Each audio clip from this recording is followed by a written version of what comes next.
All right, welcome to your third video. This is Miss Osher. And Miss Perrier. And we're gonna talk about inscribed quadrilaterals and then right angles, where you'll find those in circles. So inscribed quadrilaterals, I'm gonna be drawing a bunch of colors on here. Do we see this inscribed angle that's 79? If I follow that to the crust, I always call it the crust of the pizza, okay? So where that touches on both sides. This is one part of the circle. Now if I follow this angle, not the 124, I'm talking about something else right now, this angle here, if I follow that out, this is its crust. I am hoping you see that I now have, ooh, I missed part of the crust. There we go. I'm hoping you see right now that the yellow and the pink in total make 360 degrees.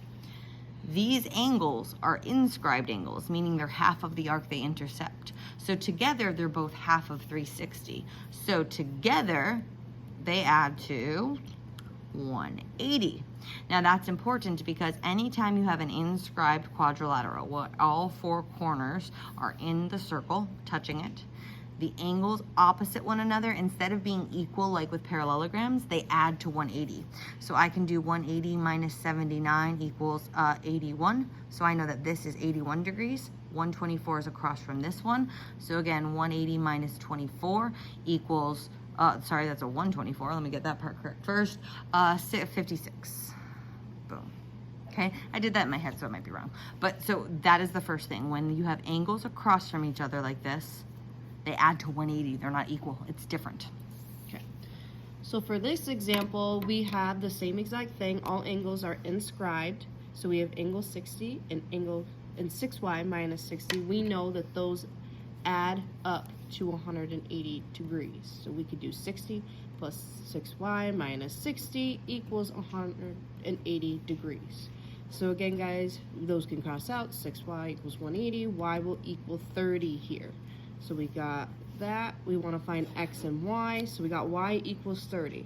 Now again, we know that angles that are opposite, when we have inscribed angles in a circle, add up to 180. So again, you're just going to take those two that are opposite from one another again, like Miss Osher's doing, and add them and set them equal to 180.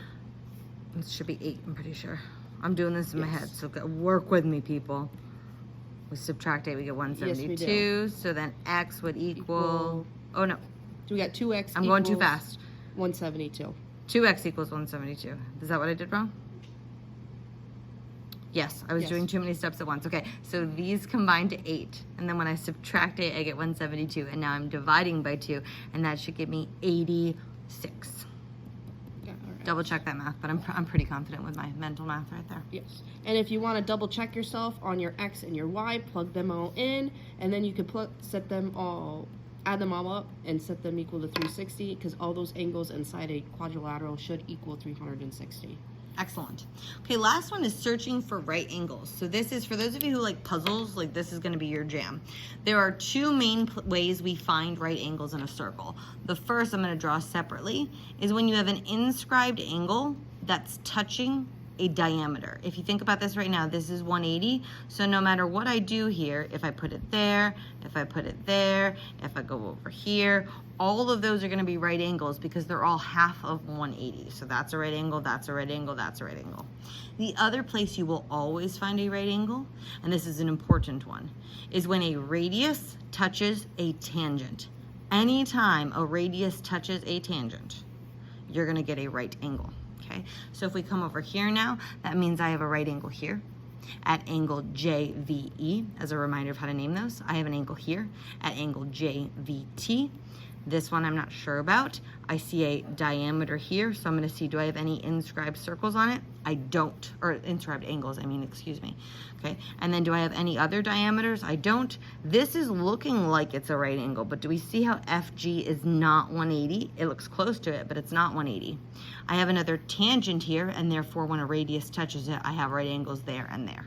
Okay, so those are the different examples. This one is one of those ones where you just have to see it and feel it to kind of start understanding where that pattern exists. But it's a visual pattern for this one. And that's it for this video. Do your next 2 sections, I believe, in Delta Math and move on. Have a great day.